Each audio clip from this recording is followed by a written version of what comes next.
Today we're going to provide a demonstration problem that demonstrates the adjusting entry process. We're going to do this with an imaginary company by the name of BH Delivery, which is a delivery company. They own a building and some delivery trucks.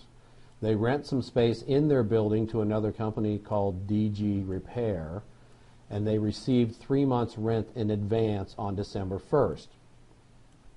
They also rent some warehouse space across the street from Acme Warehouse, and they've paid 3 months rent in advance for the rental of that warehouse space, again on December 1st. BH Delivery owns some land. They plan to build their own warehouse in the future, but right now they don't have one. They have 3 employees, and their weekly payroll is $1,500 for a 5-day work week. Below are a series of adjusting entries that need to be journalized and posted to update the general accounts. An unadjusted trial balance has been provided to determine current account balances. Our job is to journalize the entries and use T accounts to update the account balances, and then prepare an adjusted trial balance. So here we see the transactions that are going to be required to complete our adjusting process.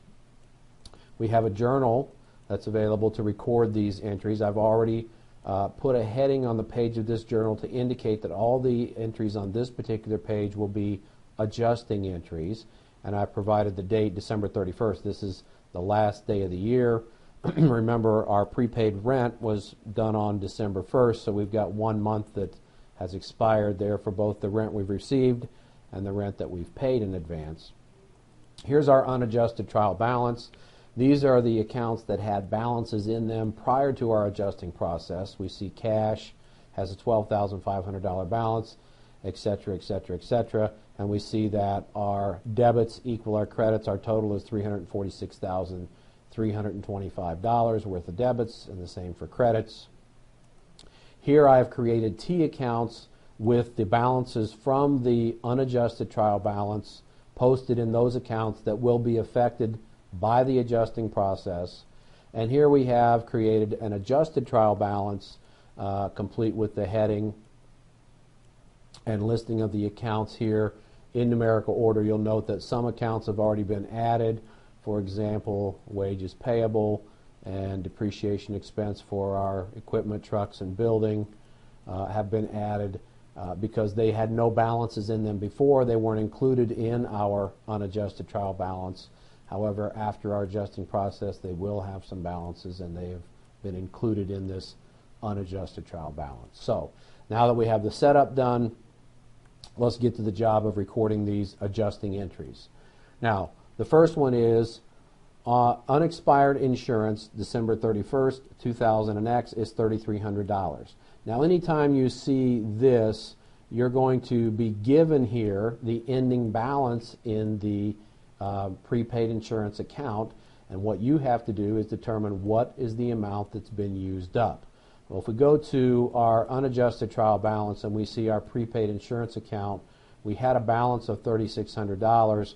We can also see here in a T account representing prepaid insurance our debit of $3,600 balance, and we've been told that the insurance that has not expired will give us a balance of $3,300. That's what we were given, was the unexpired portion is $3,300. So that's what we want our balance to be after our adjusting entry. So to get from a debit of $3,600 to a debit of $3,300, we're going to need a credit entry of $300, and that represents the amount of our adjusting entry. So I'm going to delete these until we've actually done the adjusting entry, and then we'll come back and update these particular accounts. So our first journal entry is insurance expense for the $300 that has been used so far, and prepaid insurance, our asset, is being reduced by the same $300. So if we now go and update these accounts that have changes, we go here to insurance expense first. We see we had a previous balance of $600. We're now doing another debit entry of $300. That will make the new balance in our insurance expense $900 debit. And then our prepaid insurance, there's that $300 we just calculated as a credit, which leaves us the $300 debit balance, which was what was given to us in the problem. Now, if we look at our next transaction, it says a physical count shows that supplies on hand December 31st, 2000X are $250. In other words, just like the prepaid insurance, we want our ending balance in our supplies account to be $250. And if we look at our unadjusted trial balance, here's our supplies account. It had a $1,500 balance. Here's the T account. There's supplies with a $1,500 debit balance. And we want our amount to be, after our adjusting entry, $250. In order to do that, we're going to need a credit entry of $1,250 to get to that point. So again, I'll erase these. We'll go back and record the journal entry, which will be this: supplies expense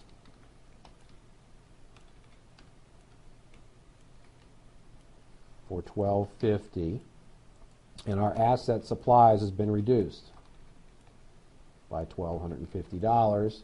And now if we go update the accounts, here's our supplies expense. We had a balance of $300. We put another debit of $1,250. That makes the balance in our supplies expense $1,550. And our supplies, we do a credit of $1,250, which gives us the balance that we were looking for and given to in the problem, debit $250. Our next transaction says 1 month's rent for warehouse is expired. Well, we set up here in the top of the problem that we rent warehouse space from Acme Warehouse, and that's what we're talking about here. And so if we go to our unadjusted trial balance and we see prepaid rent and asset, it's a total of $1,500, and we were told in the problem that was for 3 months worth of rent. Here's our T account with our prepaid rent. There's the debit of $1,500. $1,500 divided by 3 months means that every month our rent is $500, and we have used up 1 month from December 1st to December 31st, so we are going to reduce this by $500. And so our journal entry to do that is rent expense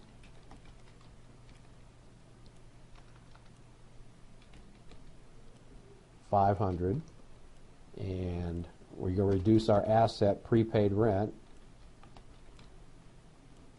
by $500. If we go to our T accounts and update those, our rent expense is right here. We had a $500 balance. We're putting another $500 debit in there. That gives us an ending balance of $1,000 debit in rent expense. And our prepaid rent here, we had a $1,500 debit. We just did a $500 credit. That makes a balance in that account of a $1,000 debit in prepaid rent. Our next 3 transactions all deal with depreciation. If you haven't watched the lecture on depreciation that explains the accumulated depreciation accounts, the associated contra asset account that goes with each depreciable asset, you need to go back and do that. The discussion on book value is very important when it comes to understanding this material. But for as far as adjusting entries go, they're all the same. It's always debit depreciation expense for that asset and credit accumulated depreciation for that asset. You will normally be given the amount of depreciation that you need to record, and in this case for our building it's $2,500. So our journal entry is depreciation expense for building, and the amount again was $2,500, and our credit is to accumulated depreciation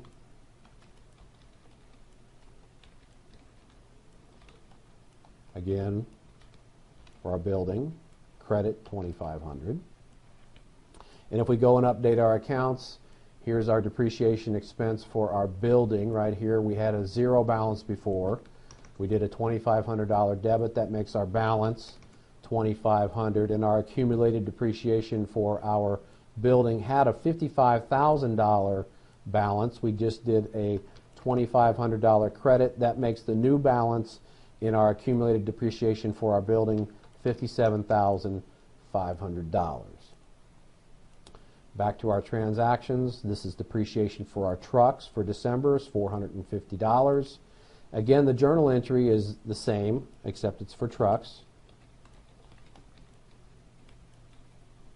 Whoops.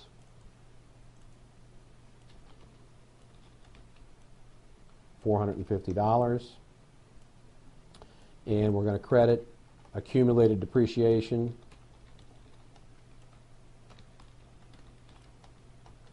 for our trucks, $450. Again, we update those accounts. Depreciation expense for our truck was $0. Now it's $450 debit. That gives us a total balance of $450 debit. Accumulated depreciation on our trucks was $7,500. We did a $450 credit. The new balance in that account will be $79.50 credit. Next transaction, depreciation on the equipment for December is $2,000. Again, our journal entry is the same, depreciation expense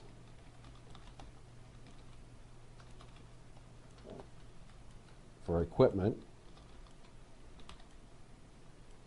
$2,000, and accumulated depreciation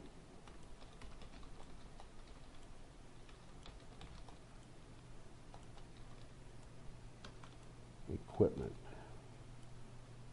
credit $2,000. We update those accounts.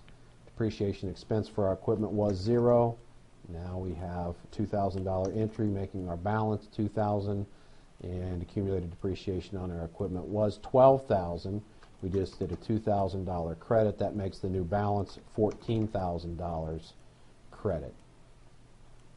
The next transaction is 1 month's rent from DG Repair. This is the people who rent space from us. They've paid us in advance.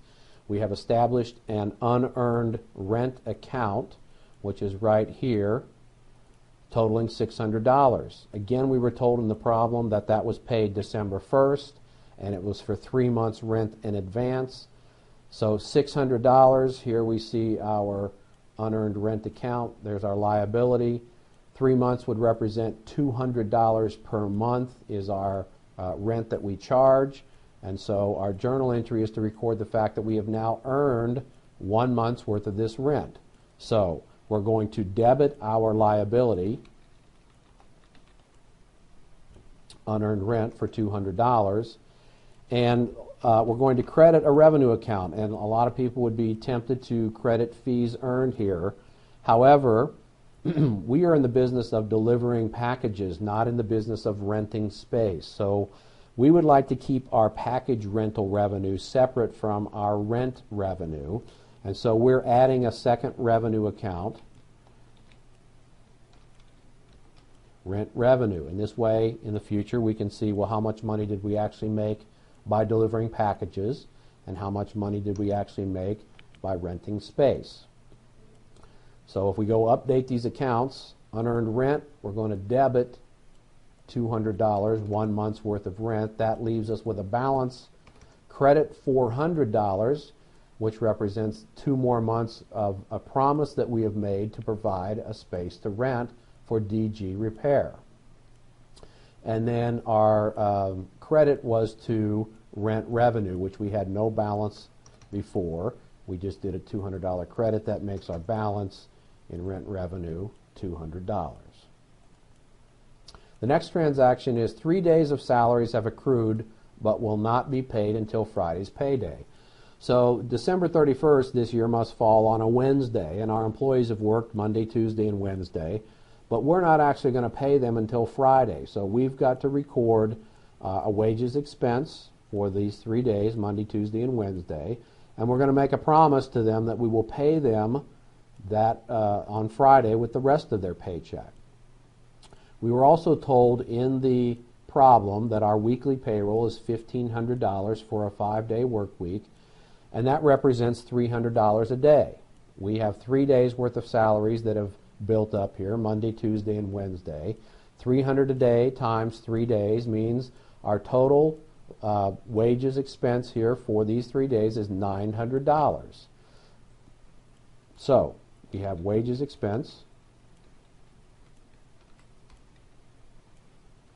debit $900, and a promise that we're going to pay them wages payable $900. That was the account that we added in our adjusted trial balance that we didn't have before. It was one of those accounts. So if we update this, we see our wages expense previously had a $47,500 balance. We're going to do another $900 debit. That's going to make the balance in this account $48,400. And then we have made this promise. We had no balance before, $900. That makes our balance a credit of $900 in the wages payable. We go back and we look at our last transaction we have to do. It says BH Delivery has provided services totaling $6,500 but have not yet billed the customers. Anytime you see this, the journal entry is always going to be the same, and it is accounts receivable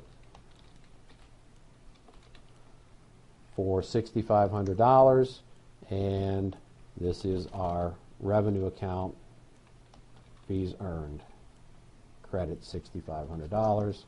And finally, if we go update our T accounts for these things, our accounts receivable was $2,500. We've just added another $6,500 on top of that. That makes the new balance in our accounts receivable $9,000, and our fees earned was $95,000.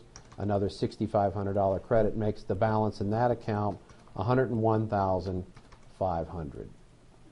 Now that concludes all of our transactions that we have to update our accounts for adjusting entries. And so the next thing that we have to do is to go prepare an adjusted trial balance. And we've already done most of the work by taking our T accounts for all the accounts that are affected by this particular these adjusting entries, and we've updated their balances. So all we have to do is go into here and update the balances in each of these accounts. Now, if there was no adjusting entry that affected that transaction, the balance we had in our unadjusted trial balance is the balance that we'll have in our adjusted trial balance. So if we start with cash, our unadjusted trial balance was $12,500, and there were no adjusting entries to cash, so it's still $12,500. Our accounts receivable, however, did have an adjusting entry. Remember the very last one we did here. The new balance in that is $9,000 debit, so we put in $9,000 here. Our prepaid insurance, again, we had some adjusting entries to that. It was right here. Our new balance is a debit of $3,300. Prepaid rent, again, we did have some adjusting entries here, right here. Our new balance is $1,000. Supplies, again, we did have some adjusting entries to supplies. It was $1,500. It is now $250 debit. So $250 goes here. Our equipment, there was no change. Our beginning equipment was $50,000. It still is $50,000. However, our accumulated depreciation on our equipment has changed. Accumulated depreciation on equipment is now $14,000. It was $12,000. Now, if we just take a moment to evaluate on an aside the book value of our equipment in our unadjusted trial balance was $50,000 less $12,000, or $38,000. In our adjusted trial balance, we have a $14,000 balance in our accumulated depreciation. The new book value for our equipment is $50,000 minus $14,000, or $36,000. Our building, no change to the original value, which was $85,000 right here. So we put in $85,000 here. Our accumulated depreciation on our building, however, did change, and it's right here. It's now $57,500. And again, the book value of our building changed accordingly. As this accumulated depreciation number goes up, our book value goes down. Our trucks had an original value of $40,000, and they still do. $40,000 goes here. Our accumulated depreciation on our trucks did change, however, and it is now $79,500. All right, our land, the value did not change. It was $100,000, and it still is. Our accounts payable, there were no adjusting entries to accounts payable. So our previous balance was $4,500, and it still is $4,500. Unearned rent, that changed. Okay, our T account, here's our unearned rent. We started with $600. We did an adjustment of $200. Our new balance is a $400 credit. So that's $400. Wages payable, we had no balance in that account before, but now we have a $900 credit balance. Our capital account did not change. Our unadjusted trial balance, the capital account was $171,725, and it still is $171,725. Our drawing account, again, there was no change. It was $600, and it still is $600. The fees earned, it did change. Our T account started with $95,000. We added $6,500. It's $101,500 now, credit. Our rent revenue had no balance before, and now it has a $200 balance. Our rent expense did change. It was $500. We added another $500. It's now a $1,000 debit. Wages expense, yep, that one changed. It's now $48,400. Insurance expense, that one changed as well. It's now $900. Supplies expense also changed. It's right here. It's now $1,550. Truck expense, I don't think there was a change to that. And if we look here for T accounts, there was no change to truck expense. So our original truck expense is right here is $150. So it's still $150. Here's the three accounts we added for depreciation expense, which had no previous balance. And we need to go to our T accounts and find that our building was $2,500, our trucks was $450, and our equipment was $2,000. So they're all debits. So our equipment was $2,000, our building was $2,500, and our truck was $450. And then finally, miscellaneous expenses did not change. Our unadjusted trial balance showed a $75 debit, and if we put that in, $75 debit, we see that our total debits are $358,675, and our total credits are $358,675.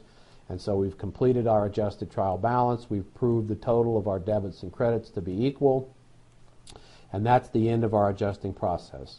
I hope this problem helped you understand how adjustments are necessary, how they affect the general ledger, and how the new balances in the general ledger are transferred to the adjusted trial balance. Remember, the unadjusted trial balance and the trial balance are identical in the way they're completed. It's just a matter of timing of when we do it. One before adjusting entries and one after adjusting entries. Look forward to meeting with you next time.